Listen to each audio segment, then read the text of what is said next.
धुंध चीड़ के पेड़ों से चिपकी हुई थी, रास्ते को और मेरी दिशा के एहसास को निगल रही थी। मेरा फोन बंद हो गया, जिससे मैं सचमुच अकेली रह गई क्योंकि सूरज घने बादलों के पीछे छिप गया था। मुझे एहसास हुआ कि मैंने गलत मोड़ ले लिया है। अब रास्ता गायब हो गया था, कोहरे और घास में खो गया था। एक खोखले में नीचे एक छोटा सा गांव दिखाई दिया। उसकी छतें नमी से चिकनी थी, धुएं का एक अकेला गुच्छा ऊपर उठ रहा था। वह जगह समय से अछूती लग रही थी, लेकिन बेचैनी मेरी गर्दन पर चुभ रही थी। हवा ठंडी थी, नम मिट्टी और कुछ मीठी, लगभग सड़ी हुई गंध थी। जैसे ही मैं नीचे उतरी, गांव मुझे देखता हुआ लगा। घर खामोश इरादे से मंडरा रहे थे। खामोशी इतनी गहरी थी कि मुझे अपनी दिल की धड़कन सुनाई दे रही थी। मुझे आश्रय चाहिए था, दिशाएं चाहिए थीं, बढ़ती हुई दहशत से बचने के लिए कुछ भी। गांव मेरे नक्शे में न होने के कारण ऐसा लगा जैसे ये मेरे लिए ही धुंध से निकला हो। मैंने अपने डर को एक तरफ धकेल दिया और नीचे चलती रही, गर्मी के वादे और सतर्क आंखों से खींची हुई। इंतजार करती खामोशी के दिल में मैं चली।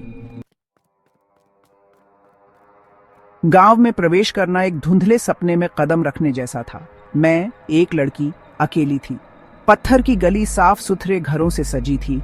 हर खिड़की पर मंद फूल लगे थे। गांव वाले दरवाजों पर खड़े थे।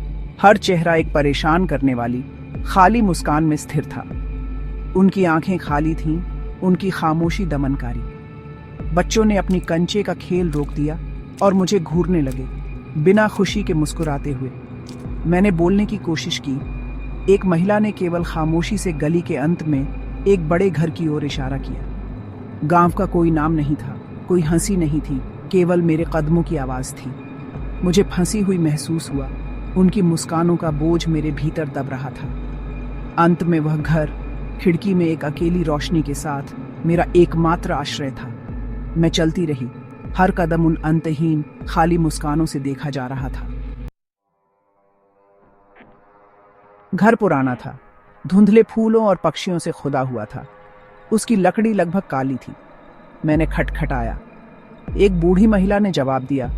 उसका चेहरा दुख से चिह्नित था, मुस्कान से नहीं। उसने एक मोमबत्ती पकड़ी थी, उसकी लौ बेचैन परछाइयां बना रही थी। तुम भटक गई हो बच्ची, उसने कहा, बिना किसी दुर्भावना के, और मुझे अंदर आने दिया। अंदर हवा मधुमक्खी के मोम और पुरानी यादों से भरी थी। कमरा दर्जनों टिमटिमाती मोमबत्तियों से रोशन था।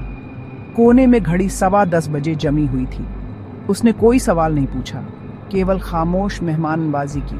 उसकी उदासी गांव वालों की मुस्कानों के बिल्कुल विपरीत थी। मैंने यहाँ राज महसूस किए और एक अनकही चेतावनी। बूढ़ी महिला ने मुझे मीठी मसालेदार चाय दी और खामोशी से बैठ गई। अंत में उसने कहा, तुम्हें नहीं आना चाहिए था। यह जीवितों के लिए जगह नहीं है। मैंने खिड़की से बाहर देखा। गांव वाले अभी भी खड़े थे, बेहिले। उनकी मुस्कानें अपरिवर्तित थीं। वे इंतजार कर रहे हैं, उसने फुसफुसाया। वे चाहते हैं कि तुम यहीं रहो, उनमें से एक बन जाओ।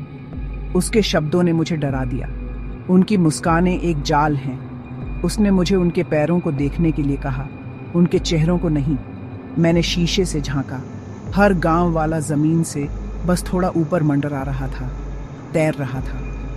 चाय मेरे मुंह में कड़वी हो गई। सावधान रहना, उसने चेतावनी दी। वे रोना भूल गए हैं। चेतावनी मोमबत्ती की रोशनी वाली उदासी में भारी पड़ रही थी। मुझे एहसास हुआ कि मैं सिर्फ भटक नहीं गई थी, मुझे फंसने का खतरा था। सच्चाई अंदर दब गई, दम घोंट देने वाली और ठंडी। मैं मुश्किल से सोई, तैरते हुए गांव वालों और बूढ़ी महिला की चेतावनी से परेशान।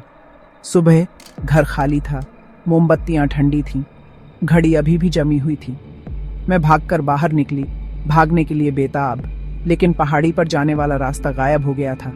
कांटों और झाड़ियों ने निगल लिया था। गांव खुद ही बदल गया था। घर करीब आ गए थे। मेरा कंपास बेकार घूम रहा था। मेरा फोन बंद था। मेरी तस्वीरों में गांव गायब था, बस खाली पहाड़ियां, कोई घर नहीं, कोई लोग नहीं। अंतिम छवि धुंधले चेहरे, डिजिटल धुंध में खोई हुई मुस्कानें।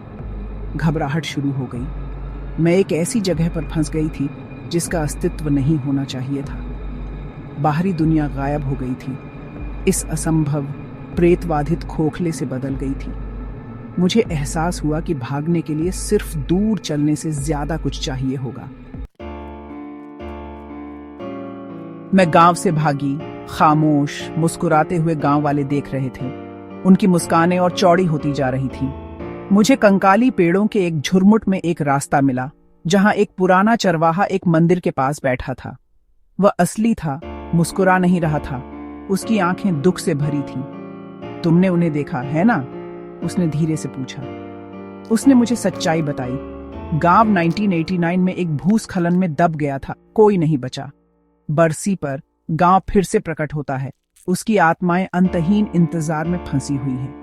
बूढ़ी महिला मुखिया थी, खोए हुए यात्रियों को चेतावनी देने की कोशिश कर रही थी, इससे पहले कि वे मृतकों में शामिल हों। वे नहीं जानते कि वे चले गए हैं, उसने कहा।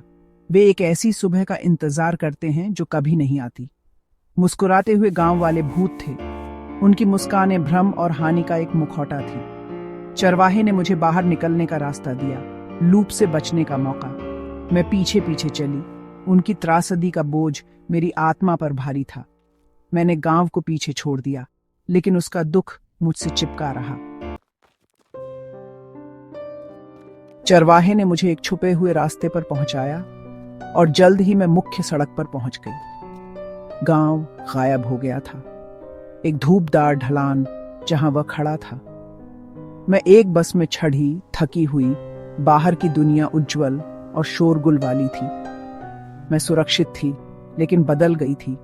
जो मैंने देखा था उससे परेशान थी।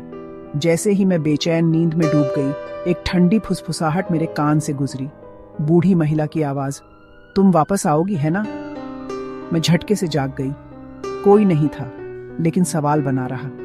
एथेलगार्ड का रहस्य मेरा अकेला था, एक बोझ और एक चेतावनी। कुछ जगहें आपको कभी जाने नहीं देती। ऐसी और वीडियोस के लिए सब्सक्राइब करें नो गो फ्लाई।